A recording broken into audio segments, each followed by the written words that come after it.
मेरे प्रिय छात्र छात्राओं, आज हम कक्षा 9वीं के सामाजिक विज्ञान विषय में अध्याय 4 वन्य समाज और उपनिवेशवाद इसका हम पार्ट 4 डाल रहे हैं। इससे पहले इस अध्याय के आपको 3 पार्ट डाले जा चुके हैं, जिसमें हमने वनों का विनाश, पहले पार्ट में वनों का विनाश क्यों हुआ था, दूसरे पार्ट में व्यावसायिक वानिकी की शुरुआत, और तीसरे पार्ट में वन विद्रोह जो बस्तर के लोगों के द्वारा जो वन विद्रोह हुआ उसके बारे में विस्तार से अध्ययन करवाए। और अब आज के पार्ट में हम जावा के जंगलों में हुए बदलाव, तो उसके बारे में विस्तार से अध्ययन करवा रहे हैं। और नेक्स्ट वीडियो में भी हम इसके कुछ क्वेश्चन आंसर जो शेष बचे हैं उसके बारे में विस्तार से अध्ययन करवाएंगे। लगातार इन वीडियो को प्राप्त करने के लिए आप इस चैनल को सब्सक्राइब करें, लाइक करें, शेयर करें, और बीच बीच में जो क्वेश्चन आंसर आपको बताए जा रहे हैं आपको उस अपनी उत्तर पुस्तिका में उसे नोट कीजिए। देखिए कि जावा के जंगलों में हुए बदलाव। तो जावा आज इंडोनेशिया के चावल उत्पादक द्वीप के रूप में जाना जाता है। तो यह जावा जो है आज का वर्तमान का इंडोनेशिया का चावल उत्पादक देश के रूप में जाना जाता है। और उस समय जब अंग्रेज लोगों का शासन भारत में था, उस समय इंडोनेशिया पर डच किसका शासन था? तो डच उपनिवेशियों का उपनिवेशी मतलब डच लोग वहाँ पर शासन करते थे, मतलब डच के अधिकार क्षेत्र में था। इंडोनेशिया में जावा ही एक वह क्षेत्र है जहाँ डचों ने वन प्रबंधन की शुरुआत की। तो वन प्रबंधन की शुरुआत कहाँ पर की? तो इंडोनेशिया में की। डच अंग्रेजों की तरह वे भी जहाज बनाने और जो रेलवे की स्लीपर बनवाने के लिए जावा के जंगलों की लकड़ियां हासिल करना चाहते थे। सन 1600 में जावा की अनुमानित आबादी, तो सन 1600 में अनुमानित आबादी कितनी थी? तो 34 लाख थी। और पहाड़ों में घुंघटू खेती करने वाले अनेक समुदाय रहा करते थे। जो पहाड़ हैं वहाँ पर पहाड़ और मैदानी जो क्षेत्र है और उपजाऊ क्षेत्र है वहाँ पर अनेक समुदाय घुंघटू खेती करने वाले रहते थे। जावा के लकड़हारों के बारे में देखिए। अब हम आपको बताते हैं कि जावा के लकड़हारे। जावा में कलांग समुदाय, कौन सा समुदाय? तो कलांग समुदाय के लोग कुशल लकड़हारे और घुंघटू किसान थे। तो 55 में जब जावा की माताराम रियासत बटी तो 6,000 कलांग परिवारों को भी दोनों राज्यों से में बराबर बांट दिया गया। जब एक माताराम रियासत थी, कौन सी रियासत थी? एक माताराम रियासत थी, तब जावा को बांटा गया। तो जब जावा को बांटे तो जावा के जो लकड़हारे थे कलांग समुदाय के, इनको जो 6,000 परिवार थे इनको बराबर भागों में, 2 भागों में बांट दिया गया। दोनों राज्यों में बराबर बांट दिए गए। कलांग सागौन कटाई और लकड़ी कला के कौशल में निपुण थे। तो जो कलांग लोग थे ये सागौन की कटाई और लकड़ी काटने में निपुण थे। और राजाओं के महल में महल बनाने या कोई भी जो लकड़ी का काम है उनको बहुत अच्छे से आता था। और हम देखते हैं कि 1770 में कलांगों ने एक डच किले पर हमला कर दिया। जो डच का किला था उस पर हमला किया। फिर आता है डचों के द्वारा वैज्ञानिक वानिकी। डचों के द्वारा वैज्ञानिक वानिकी की शुरुआत किस प्रकार से हुई? 19वीं सदी में डच उपनिवेशियों ने जावा में वन कानून लागू कर ग्रामीणों की जंगल तक पहुंच पर पाबंदी लगा दी। डच लोगों का मानना था कि यदि जो जावा के लोग हैं वो जंगलों तक नहीं जाएंगे तो तो डचों को तो पूर्ण लकड़ियां डच व्यक्तियों को या डच समुदाय को मिल जाए। भारत की तरह जावा में भी जहाज और रेलवे लाइनों के निर्माण ने वन प्रबंधन और वन सेवाओं को लागू किया। और डच लोगों ने पाबंदी क्यों लगाई? जहाज और रेलवे लाइनों के निर्माण के लिए। 1882 में अकेले जावा से ही 2,80,000 स्लीपरों का निर्यात किया गया। मतलब रेलवे के स्लीपरों का निर्यात। तो कितने? 1882 में कितने स्लीपर? तो 2,80,000 स्लीपरों का निर्यात किया गया। फिर हम देखते हैं एक ब्लैंक डा डीएन स्टैंड व्यवस्था को समझाइए। डचों ने पहले तो जंगलों में खेती की, जमीन पर लगान लगा दिया। बाद में कुछ गांवों को इस शर्त पर मुक्त कर दिया कि वे सामूहिक रूप से पेड़ काटने और लकड़ी ढोने के लिए और भैंस उपलब्ध कराने का काम मुफ्त में कर दिया करें। इस व्यवस्था को ही कौन सी व्यवस्था की कहा गया, तो इसी व्यवस्था को ब्लेंडार्डियनस्टाइन व्यवस्था कही गई।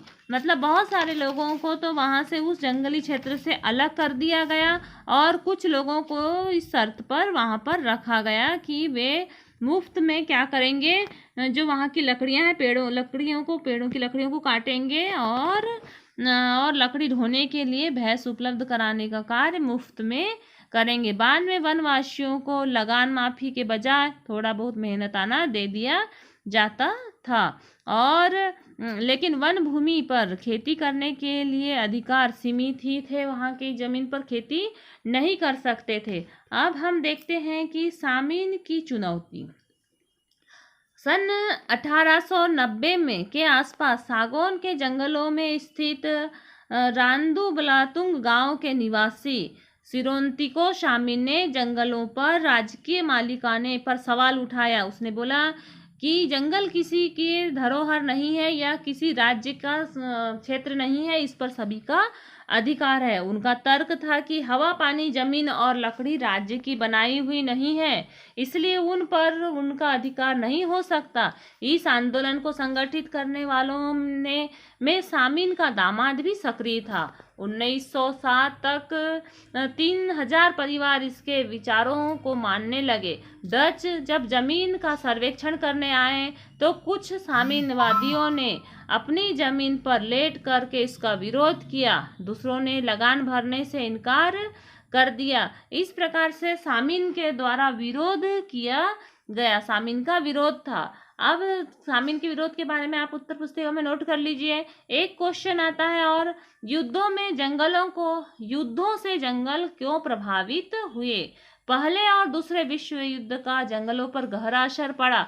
भारत में वन विभाग ने अंग्रेजों की जंगी जरूरतों को पूरा करने के लिए अत्यधिक मात्रा में पेड़ काटे। जावा पर जापानियों के कब्जे से ठीक पहले डचों ने भस्म कर भागो नीति, तो एक खालिस्तान या सही जोड़ी में भी पूछा जाता है कि भस्म कर भागो नीति किसकी थी, तो ये डचों की थी। भस्म कर भागो मतलब कि जब जावा पर किसका अधिकार हो गया, जापानियों का अधिकार हो गया, तो जावा के जितने लकड़ियां कटी हुई थी, आरा मशीनें थी और सागौन के विशाल गट्ठे थे, उनको जो डच वासियों ने क्या किया, भस्म कर दिया, जला दिया, उनको ढेर कर दिया, ताकि जापानियों के हाथ में वे लकड़ियां न आ पाए। इसके बाद जापानियों ने वनवासियों को जंगल काटने के लिए बाध्य करके अपने युद्ध उद्योग का निर्मम दोहन किया।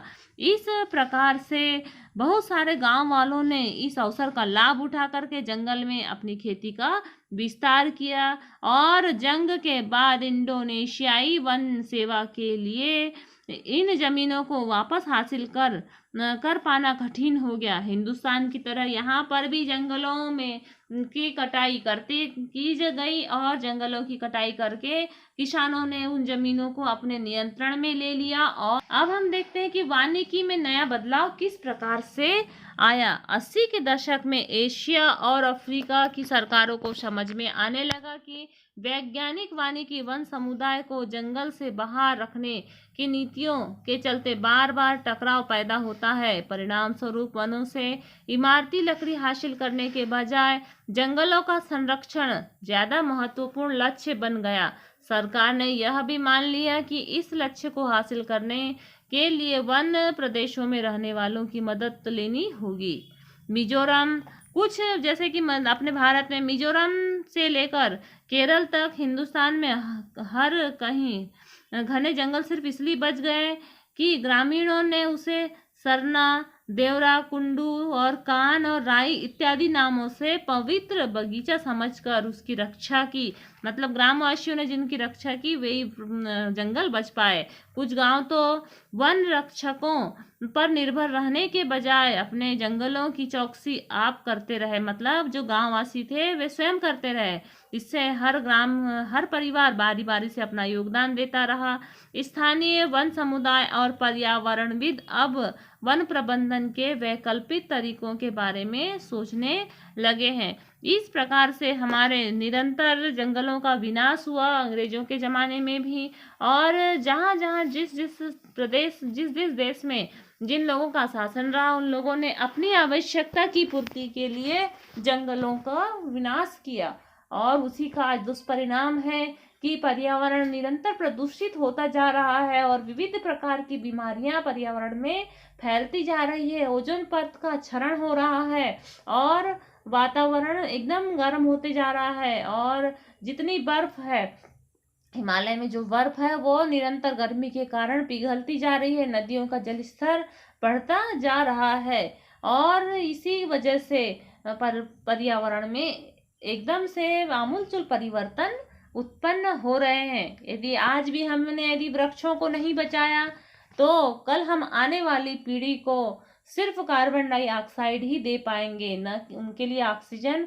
बिल्कुल नहीं बच पाएगी।